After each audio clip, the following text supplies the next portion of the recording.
Merci de votre accueil. C'est une question sur laquelle je me suis beaucoup interrogé parce que, à l'origine, je suis un anesthésiste réanimateur. Et donc, on peut dire que je suis un technicien. Et au fur et à mesure, moi, j'ai vu se développer les exploits médicaux, puisque les gens, par exemple les grands accidentés, ou les gens qui semblaient en bout de course, en bout de vie, au début de ma carrière médicale, et bien maintenant, on arrive tout à fait non seulement à les soigner, les réparer, les récupérer, mais ensuite, ils reprennent le cours de l'existence. Quelle était ma place?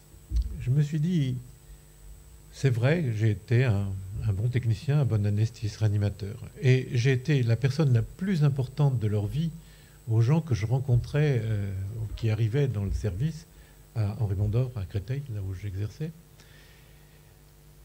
Et puis, je crois que je les ai aidés, que j'ai sauvé littéralement des centaines de vies, mais j'étais payé pour ça, hein. C'était mon métier. Et en plus, notre patron, qui était assez exigeant, chaque fois que quelqu'un mourait, il nous disait, il nous rendait responsables. C'est votre échec, vous n'avez pas su faire. D'accord. Et c'est une éducation, un dressage, on peut dire. Mais en même temps, vous êtes très attentif. Je me dis que j'ai été très important pour ces gens, mais je ne me rappelle plus de qui que ce soit. Je n'ai jamais rencontré de malade. J'ai rencontré des organismes et j'ai été bon, je crois, puisque j'étais bien éduqué. Mais je ne sais pas qui j'ai rencontré. Et eux-mêmes ne savent pas qu'ils ont rencontré un médecin qui a été si important dans le décours de leur destinée. Voilà, la rencontre humaine ne s'est pas faite, et pourtant, c'était une rencontre essentielle de leur destinée et moi de ma profession. C'est drôle, parce que mon père, qui était médecin généraliste, n'aurait pas du tout compris cette pratique. Pourtant, elle est nécessaire.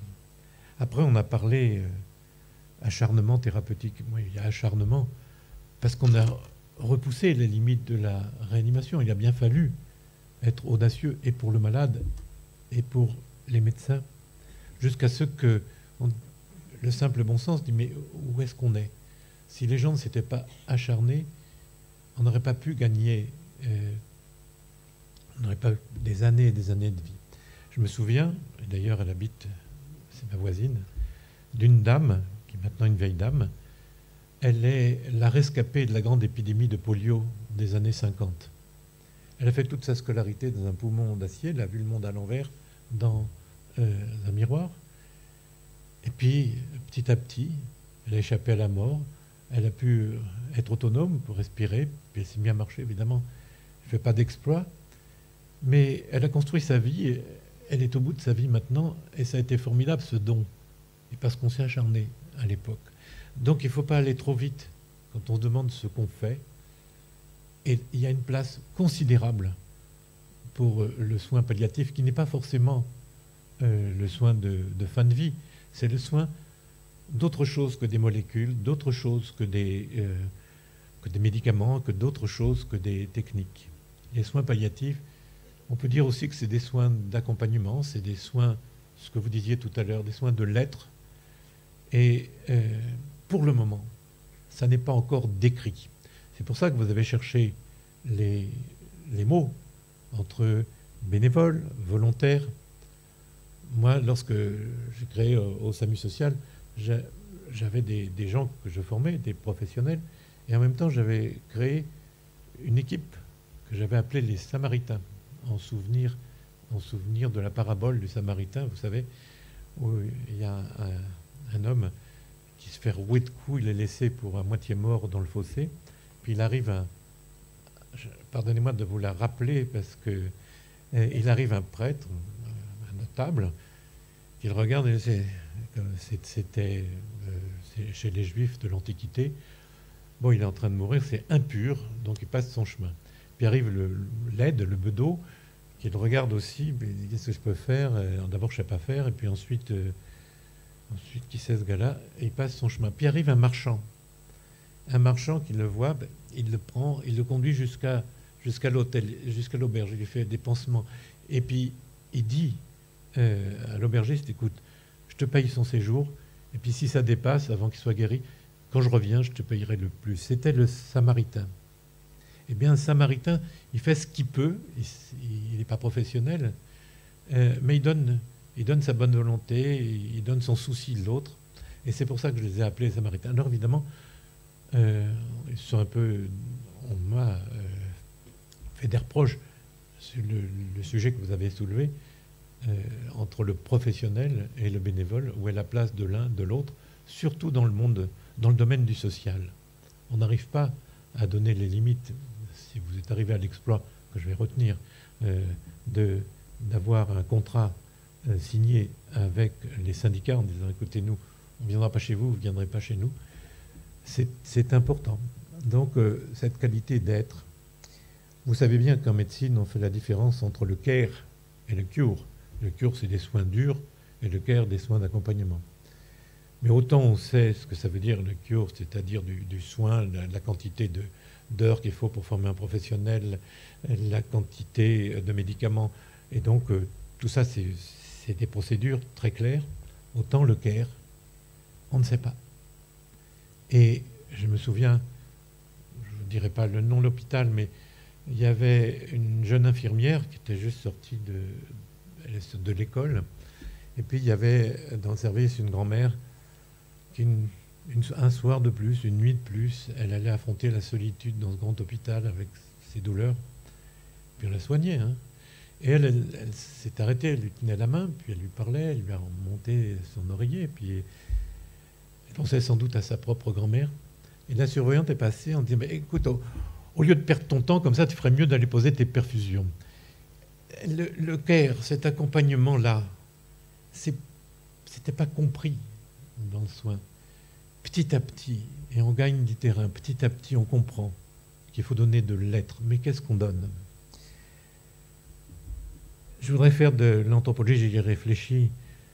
Vous savez, quand on est très vieux, quand on est exclu, quand on est un enfant, quelles sont les ressources ? Mais les ressources, c'est mon ami Boris Cyrulnik qui l'écrit dans son livre, son dernier, c'est les ressources, c'est l'éthologie, c'est-à-dire les archaïsmes qui nous restent, nos comportements de survie, qui sont au nombre de 4. La connaissance du corps, du temps, de l'espace et les codes d'échange qu'on a avec les autres. Le temps, vous savez, quand on est exclu, quand on est très vieux, quand on est un clochard, quand on est un enfant, on ne comprend pas le temps. Le temps, on est hors du temps. Et parce que le temps est séquencé. C'est-à-dire que moi, aujourd'hui, j'avais ce rendez-vous, j'ai mon carnet, je sais ce qui va m'arriver dans ma semaine, je sais ce qu'il va falloir que je fasse. Il y a des événements. Et donc, le temps se déroule. Quand vous êtes dans l'exclusion, quand vous êtes à l'hôpital, quand vous êtes au bout de la vie, il ne se passe rien. Il n'y a pas de temps. Le temps disparaît. Et c'est une chose dont il faut bien se rendre compte quand on veut servir aux gens à domicile ou ailleurs. Il faut être très précis, très exact dans le temps. On ne peut pas donner un rendez-vous vague dans l'après-midi, dans la soirée. Non, il faut venir toujours aux mêmes heures. Parce que le temps, personne ne le comprend quand on est hors de la production. Le deuxième, c'est le corps. Le corps change. Comment on sait qu'on a un corps ? C'est depuis notre enfance. Une maman qui nous a touchés, caressés, langés, embrassés. Et constamment, on sait nos limites. On perçoit, on sait inconsciemment ce que c'est que notre corps. Puis après, on est dans des échanges de regards. On existe parce que les autres nous regardent. On imagine ce qu'on croit voir dans les yeux des autres. On existe par rapport aux autres. On n'existe que dans le regard des autres. Mais quand personne ne vous regarde plus, mais vous avez tendance à plus avoir de corps. Et en plus, quand dans le temps, les grands-parents, ils élevaient les petits-enfants pendant que les parents étaient au champ, et les petits-enfants les touchaient, les bisoutaient, les vieux racontaient un peu toute leur vie. Et dès qu'il y avait une transmission, et leur corps existait à travers ce toucher. Quand vous êtes à l'hôpital, vous êtes très vieux, personne vous touche, ou vous regarde en tant qu'individu. On a un peu peur de notre propre finitude. Et c'est ça qu'on voit quand les gens sont en danger. On voit que nous-mêmes, un jour, on sera... Je me le suis dit souvent, ça a été une découverte. Un jour, c'est moi qui serai dans ce lit-là, avec ces perfs. C'est un effort considérable de se dire ça. Ce n'est pas un exercice de style, c'est un exercice d'émotion. Après, vous comprenez qu'il se passe quelque chose de la solitude. Et je dis que quand les gens sont très malades ou très vieux, ils ont moins de copains. Les gens ne viennent plus les voir, ils ont peur de leur représentation, c'est nos neurones mimétiques. On ne veut pas être semblable à ça parce qu'on va mourir. Et la mort n'est jamais représentée en dehors des gens qui ont une quête spirituelle. Parce qu'on est sur la terre, on fait notre chemin, on acquiert des choses, on les exploite, et puis après, petit à petit, on perd nos performances. Moi, à l'âge de 40 ans, j'ai commencé à porter des lunettes. Plus tard, on entend moins, puis les performances, on marche moins. Donc, il y a des pertes. Mais aussi, ça devrait être le moment où on a tout d'un coup, on met les choses à l'horizon, on les relativise. On voit plus clairement notre place dans le monde. Ça ne se fait pas, parce que la mort, c'est obscène. On n'a pas envie d'en parler. Or, tout être biologique doit mourir. On n'aura pas l'immortalité, jamais. Et on se voit aussi comme des mécaniques, comme des machines. Ça, c'est dès le XVIIIe siècle, Descartes. Descartes dit, l'animal, c'est une machine. Vous le pincez, vous le piquez, il réagit. Donc, c'est une machine mécanique. Alors, on a voulu le coincer, il dit, mais alors les hommes, c'est des machines. Ah oui, mais attendez, parce qu'il y avait l'Inquisition pas loin. Attendez, les hommes, c'est des machines, mais avec une âme. Hein. Bon, donc, n'essayez pas de me coincer. Mais après, il y a eu un médecin qui s'appelait Julien de la Métrie qui a dit non, l'homme est une mécanique, une machine.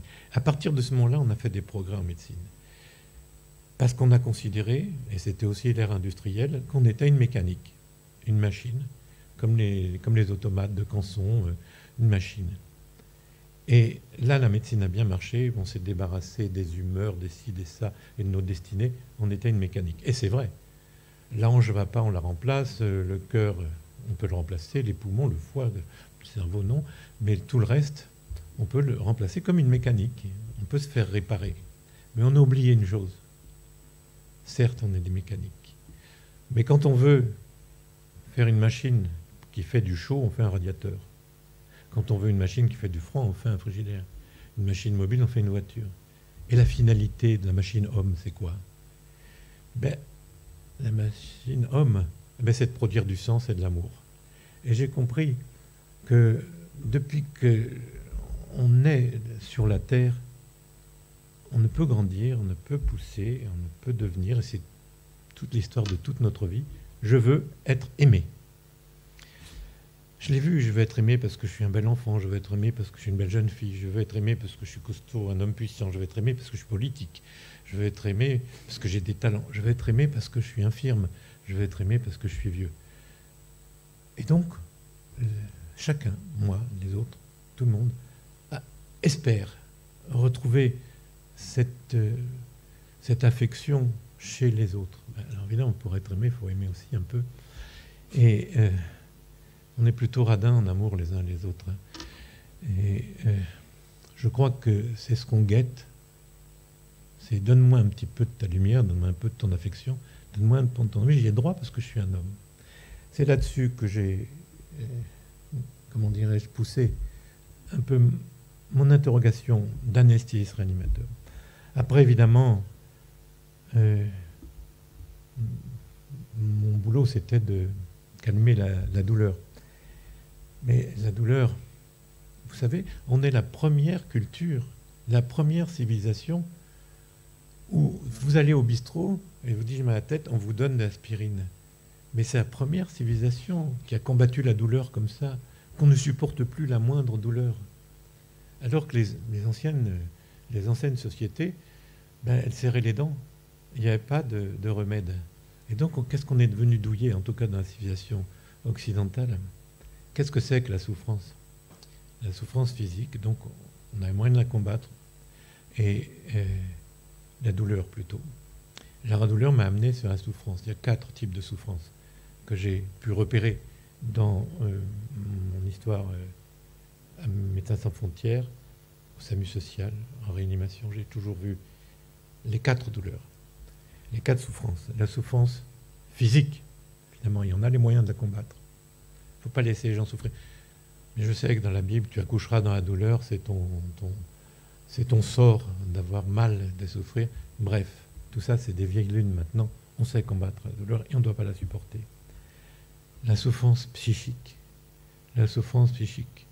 Regardez, on ne sait pas traiter les gens qui ont des problèmes psychiatriques. Au SAMU social, on avait fait une vraie étude. On avait été payé. Pendant 2 ans, on a fait le tour des centres d'hébergement, des centres de distribution de nourriture. On a rencontré des milliers et des milliers de gens dans la rue.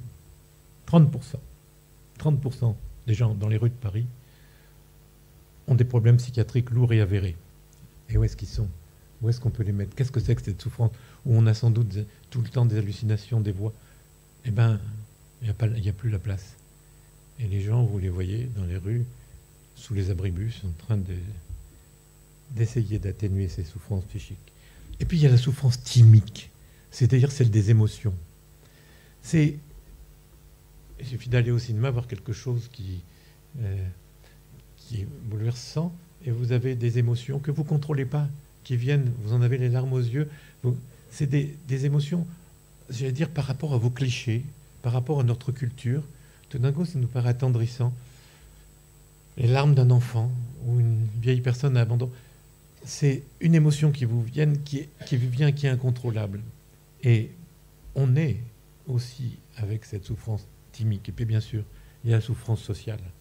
Regardez, comme ça, les gens se sentent déclassés. Mon ami Jean-Baptiste de Foucault, dans son livre « Les 3 cultures du développement humain », disait qu'en somme, tous les hommes ont besoin de 3 contrats. Le premier contrat, c'est le contrat du travail, bien entendu. Il y a des lois, vous êtes payé si vous produisez un service, un objet, que sais-je. Et donc, vous êtes délivré de ce contrat. Mais le deuxième contrat, c'est le contrat de l'altérité. On en a besoin, on est avec les autres. Donner, offrir, recevoir, prendre, remercier. C'est un contrat nécessaire. On ne peut pas vivre seul comme ça. Et le troisième, plus mystérieux, et c'est le contrat du sens. Que veut dire ma douleur? Quelle est ma place au monde? Pourquoi moi j'ai mal? Qu'est-ce que je vais devenir? Qu'est-ce que la mort? On n'a pas cultivé, puisqu'on n'est que des machines, on n'a pas cultivé ce troisième contrat nécessaire.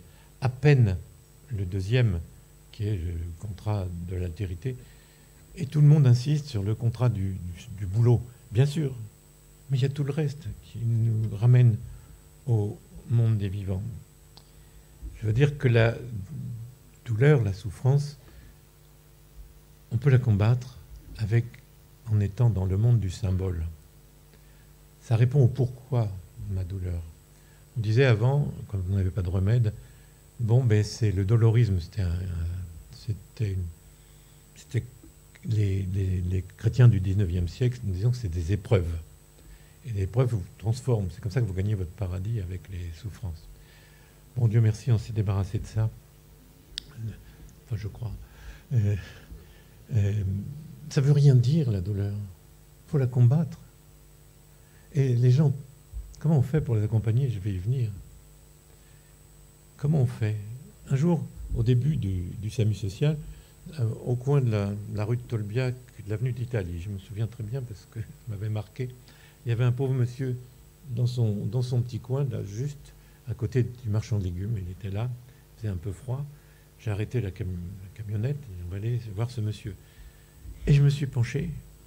Je dis, mais bonjour, enfin, parce que des codes d'approche, pour lui expliquer qu'il fait partie de la famille humaine. Je ne vais pas appeler hey, toi ou Jacques. Non, monsieur. Qu'est-ce que je peux faire pour vous? Comment allez-vous? Avez-vous mangé? Et le gars était gentil. Il me répondait. Je n'entends pas très bien, je me suis approché encore. Et à ce moment-là, il s'est dressé, il s'est mis en position non seulement défensive, mais d'agression. Et puis, il m'a gueulé dessus. Alors moi, je me suis reculé, puis il m'engueulait. Et puis, je sentais qu'il avait envie de me taper dessus. Bon. Je dis, pour ce soir, on va arrêter là, que j'avais dit aux équipes, et puis on reviendra demain. Mais comment il est cinglé, comment il a pu changer comme ça d'humeur?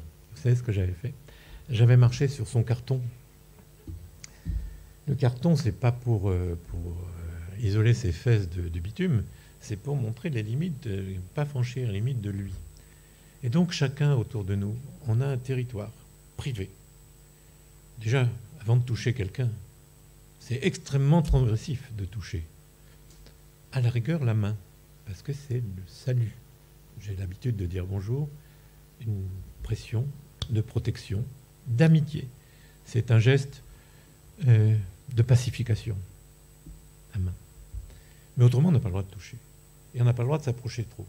Il faut être invité à rentrer dans l'intimité. Autrement, on ne peut pas. C'est de l'anthropologie. Ça a été bien décrit par les Américains de l'école dite de Chicago, qui est qu'est-ce que c'est mon privé? Mais mon privé, c'est cet espace-là où je permets les gens que j'aime, que j'accepte, de s'approcher un peu plus. Quant à me toucher, ça c'est l'espace d'un mère et d'enfant, des amants, c'est de l'espace de la gifle. Toucher quelqu'un, c'est extrêmement agressif.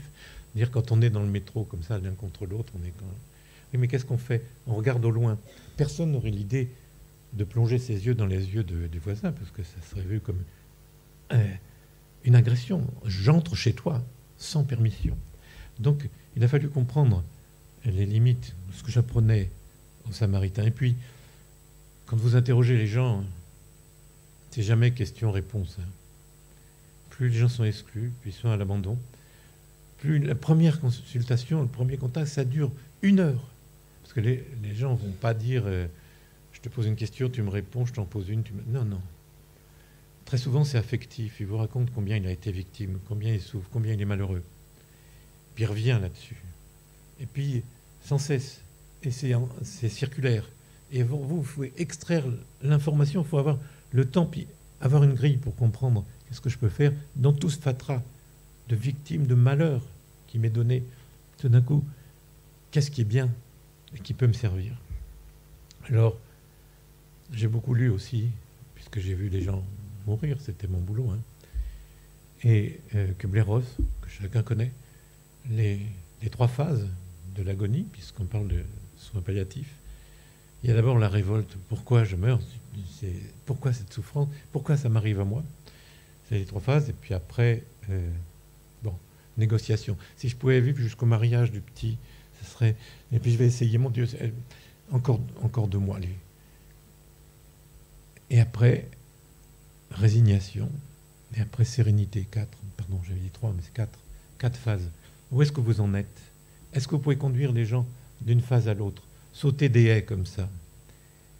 Parce que leur apprendre qu'il y a du temps, qu'on est dans le temps, qu'on a des gestes de pacification, qu'on est proche, mais pas trop proche, juste ce qu'il faut. Et il faut mettre des mots. Les mots qui...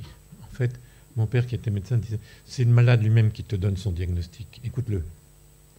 Donc, vous prenez ces mots, vous essayez de distinguer, et vous jouez avec les mots qui vous mettent. Mettre en mots, c'est des mots à eux, bien sûr. Mais comme il a été dit, j'ai beaucoup aimé, puisque je suis arrivé juste à ce moment-là, la diapo. Ces mots incongrus, on patauge dans ces mots. Il faut dire des mots simples que les gens peuvent comprendre. J'ai eu le privilège de créer les cellules d'urgence médico-psychologique à la suite des attentats à Paris. Les gens, si vous n'expliquez pas, si vous ne les faites pas sortir du magma de choses innommables, c'est l'angoisse.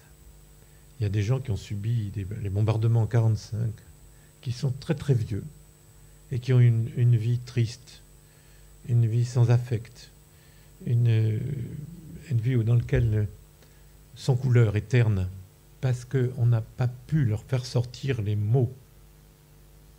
Il faut faire sortir ces mots, mais c'est difficile. C'est des mots à eux. Et à ce moment, le temps peut revenir. La vie peut redéfiler. Vous savez, quand j'ai dit que on peut percevoir tout, j'ai trouvé une clé.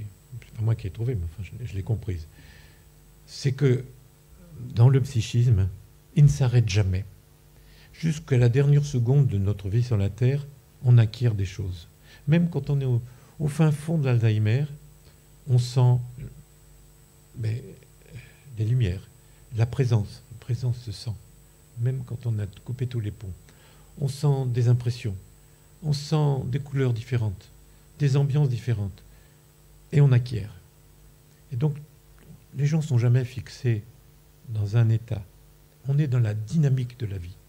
La vie, elle bouge, et notre cerveau demande pas mieux que de cheminer. Encore faut-il être un vrai compagnon. Tout à l'heure aussi, ce qui m'a frappé, c'est que vous dites que les soins palliatifs, il n'y a pas une pièce particulière comme la réanimation où on met les gens. On a essayé, vous savez, puisqu'on est une période très technique, dire, bon, il en est aux soins palliatifs, on l'évacue aux soins palliatifs. Mais s'il ne meurt pas dans le mois qui vient, alors là, on le retourne. Donc, je vais vous dire, on est à l'aube de cette connaissance. Et là, la formation n'a pas besoin de sortir de Polytechnique. Il suffit d'avoir... Il y a 3 sortes d'intelligence. L'intelligence abstraite, l'intelligence technique et l'intelligence du cœur. Et quand les gens ont cette intelligence-là, bon, on l'a fait, on lui donne des procédures, on lui explique le b.a.-ba, mais c'est de celle-là qu'on a besoin.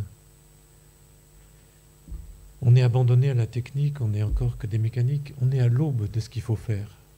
On ne peut pas laisser les gens à l'abandon sous prétexte qu'ils sont plus présentables. Quand on me dit droit de mourir de la dignité, ça me fait marrer parce que c'est quoi la dignité? La dignité, c'est moral. On peut être tordu, perdre son sang, faire caca partout. On est digne encore dans son cœur, puisqu'on est un homme. Et donc, c'est des débats qu'il ne faut pas avoir. On doit accompagner. Alors, qu'est-ce qui nous pousse? Moi, j'ai fini par comprendre que j'étais chrétien. Bon, j'ai mis du temps. Et que c'est l'autre. C'est tout ce qu'ont dit les philosophes, c'est le visage de l'autre, dans lequel la divinité s'exprime. C'est dans ce mystérieux, c'est la face, c'est dans ce mystérieux échange qu'il y a quelque chose. L'échange, je serais bien incapable de dire. Mais les gens aussi peuvent avoir le souci, tout en étant totalement athées, pas de problème. On fait partie de la même famille humaine. Et pour finir, je vais vous raconter l'histoire des Hic. L'histoire des Hic, ça a été publié chez Plomb, dans la collection Terre humaine. Alors voilà, après la guerre en Ouganda, de la fin de Idi Amin Dada, il y avait une peuplade de chasseurs-cueilleurs, donc très archaïque. Pour prendre une fiancée, il fallait qu'ils aillent dans le village voisin voler un bœuf et ils offraient ça au père et donc on pouvait faire la fiançailles. Il avait du courage, c'était une initiation. Après la guerre, tout le monde avait des kalachnikovs, donc c'était beaucoup plus facile, mais ça a décimé tout l'environnement.